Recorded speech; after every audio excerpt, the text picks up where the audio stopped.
Assalamualaikum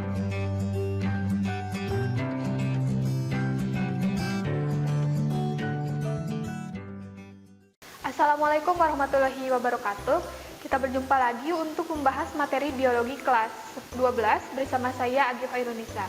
Dan pada kali ini kita akan membahas mengenai prinsip-prinsip hereditas. Nah, ini merupakan materi pengantar pada genetika. Nah, yang akan dibahas pada kesempatan kali ini adalah materi genetik dan juga sintesis protein. Nah, penurunan sifat itu dipengaruhi oleh yang namanya material genetik. Material genetik ini bisa berupa DNA ataupun RNA ya. Nah, dalam keseharian kita sebut sebagai gen. Dan DNA ini terdapat di dalam kromosom. Nah, kita bisa lihat di sini urutannya. Sel. Nah, di dalam sel itu terdapat inti sel dan di dalam inti sel itu ada yang namanya kromosom. Nah, kromosom jika kita uraikan lagi akan kita lihat ada protein dan juga ada materi genetik. Salah satunya adalah DNA. Nah, kromosom merupakan benda-benda halus berbentuk lurus seperti batang atau bengkok dan terdiri dari zat yang mudah mengikat zat warna dalam nukleus. Sehingga istilah kromosom memang berasal dari kata kroma dan yang berarti warna dan soma yang berarti badan. Nah, fungsi kromosom adalah untuk membawa informasi genetik dari suatu individu. Nah, untuk struktur kromosom, bentuk kromosom itu berbeda-beda tergantung dari spesies. Nah, namun bentuk kromosom untuk setiap spesies itu sama ya, ukurannya bisa berkisar antara 0,2 sampai 50 mikrometer dan diameternya 0,2 sampai 20 mikrometer. Lengan kromosom ada yang satu, ada yang dua, dan ada yang sama panjang, ada juga yang tidak. Nah, ini merupakan istilah-istilah yang ada di dalam bahasan kromosom. Ada kromomer, sentromer, kinetokor, satelit, dan juga telomer. Nah, ini bisa kita lihat di dalam tubuh manusia ada tersusun atas sel. Nah, di sel ada inti, kemudian dalam inti ada kromosom. Nah, di kromosom ini terdiri dari gen-gen yang dibungkus oleh protein ya, yang dikemas oleh protein yang bernama histon. Nah, kata kunci yang bisa kita pegang untuk materi kali ini ada seperti terlihat di sini ya. Ada yang namanya kromosom, kemudian kromatin, kromatid, dan yang lainnya. Nah, ini beberapa contoh bentuk kromosom. Yang pertama ada telosentrik, kemudian yang kedua ada akrosentrik, yang ketiga ada submetasentrik, dan yang keempat ada metasentrik. Nah, tipe kromosom yang ada di dalam tubuh kita itu ada yang disebut sebagai autosom dan juga ada yang disebut sebagai gonosom.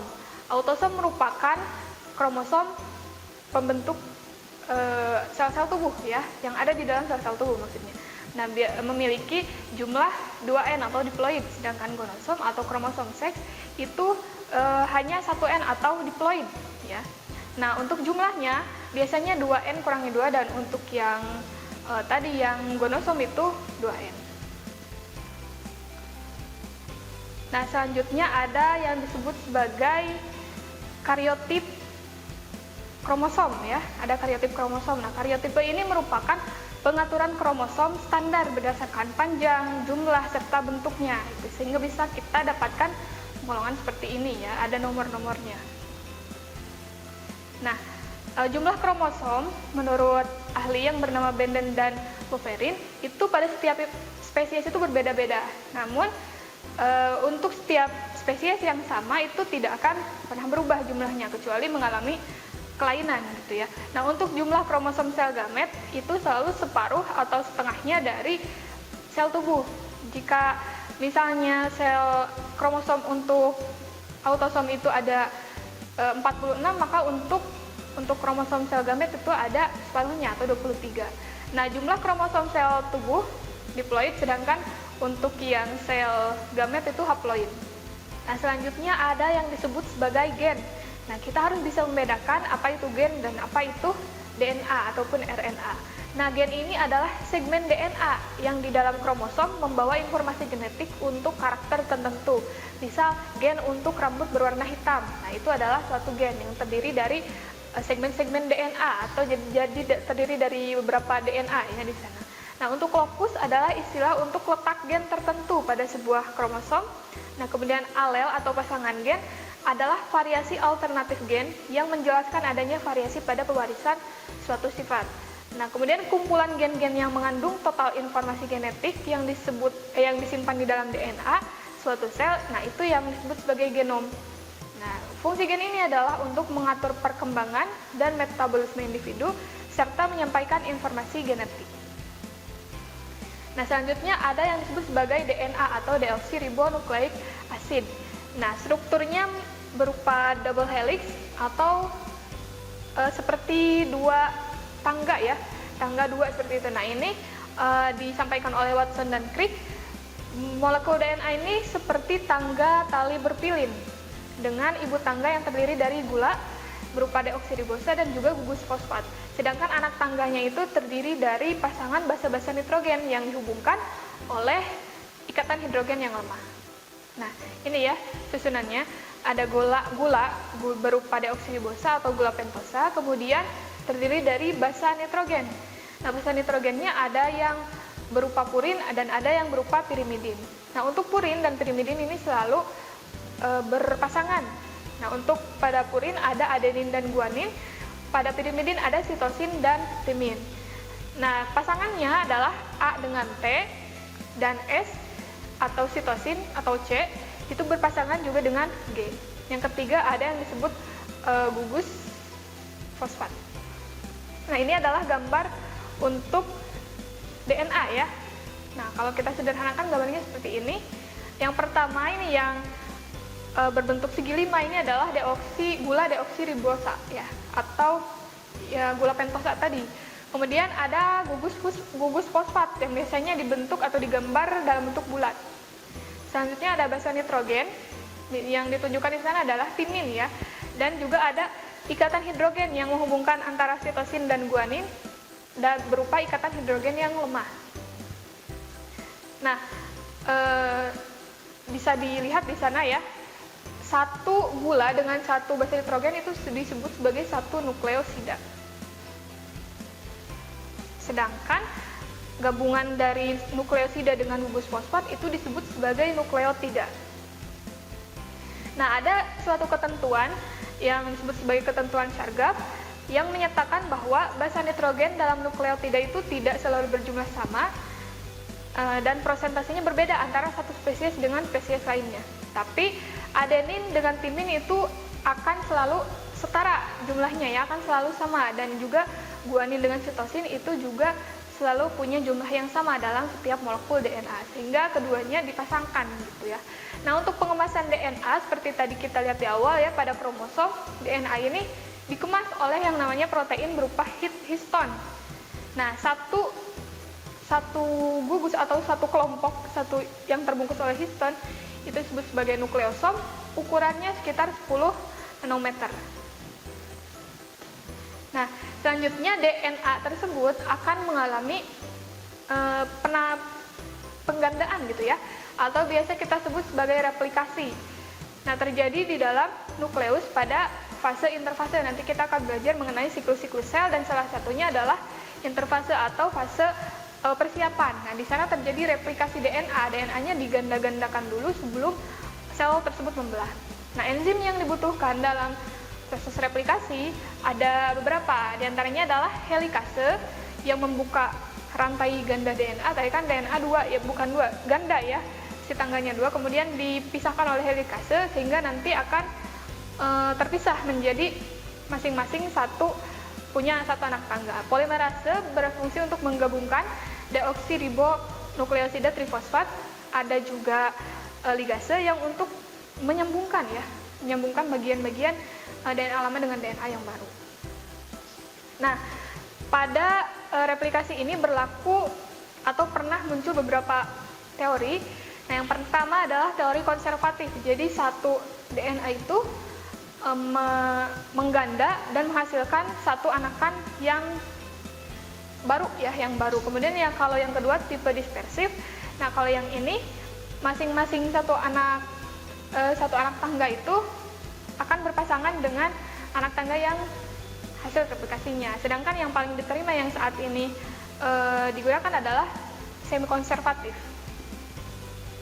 Nah, selanjutnya adalah RNA atau ribonukleik acid.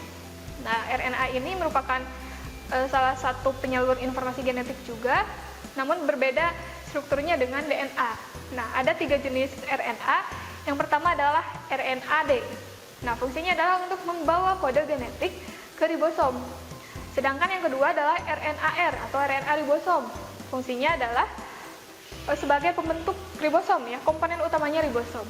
Nah, yang ketiga adalah RNA-T atau RNA transport, berfungsi untuk membawa asam amino ke ribosom. Nah, ini merupakan molekul gambaran dari molekul RNA. Kita lihat di sana hanya ada satu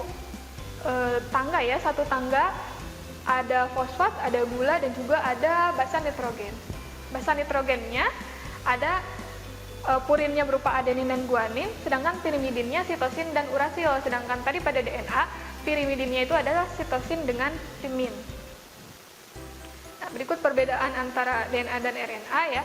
Untuk DNA hanya ditemukan dalam nukleus, sedangkan RNA bisa kita temukan di sitoplasma dan juga di nukleus. Untuk DNA merupakan rantai panjang yang ganda, sedangkan RNA tunggal. Kemudian fungsinya pada DNA ini berhubungan dengan penurunan sifat dan juga sintesis protein, sedangkan pada RNA ini berhubungan erat dengan sintesis protein. Selanjutnya, keadaannya tidak dipengaruhi oleh aktivitas sintesis protein pada DNA ya, sedangkan RNA itu dipengaruhi oleh aktivitas sintesis protein. Untuk komponen gulanya, DNA tersusun atas deoksiribonukleat, sedangkan pada RNA atau deoksiribosa maksud saya ya, sedangkan untuk RNA gulanya adalah gula ribosa. Dan seperti tadi disebutkan bahwa basa nitrogennya pada DNA itu ada pirimidin berupa timin, sedangkan pada RNA diganti dengan urasil. Nah, selanjutnya ada yang kita sebut sebagai kode genetik. Nah, kita lihat ya di sana ada suatu bulatan di sana yang terdiri dari basa-basa nitrogen. Nah, yang paling tengah itu ada guanin, urasil, kemudian adenin dan sitosin, kemudian ke bagian kulit luarnya ada juga disusun seperti itu. Nah, ini menunjukkan untuk penerjemahan ya, untuk penerjemahan kita ambil contoh dari U atau urasil ke urasil, kemudian ke sitosin dan juga ke urasil, itu sama-sama menghasilkan satu asam amino yang disebut fenilalanin gitu ya. Jadi cara bacanya seperti itu. Fenilalanin, kemudian ada leusin. Nah, kalau leusin ini berarti tersusun atas adenin, urasil, kemudian urasil lagi, dan juga bisa ditambah dengan guanin ya tadi yang di atas. Nah, selanjutnya adalah sintesis protein. Nah, sintesis protein ini merupakan proses yang sangat berpengaruh ya, menjadi ciri-ciri makhluk hidup gitu. Ini merupakan dogma sentral biologi. Nah, karena di sini terjadi proses pembuatan protein yang menjadi bahan untuk metabolisme, kemudian bahan untuk pembentuk struktur, dan masih banyak lagi. Nah, sintesis protein ini terdiri dari beberapa tahapan. Yang pertama adalah tahapan transkripsi. Tahapan transkripsi ini adalah tahapan penerjemahan.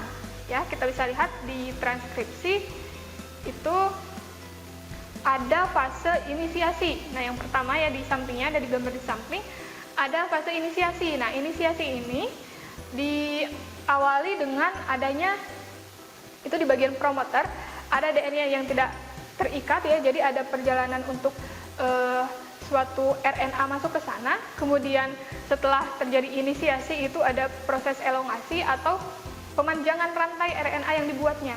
Nah, kemudian saat di akhir ada yang namanya proses terminasi atau pemutusan ya, atau pelepasan.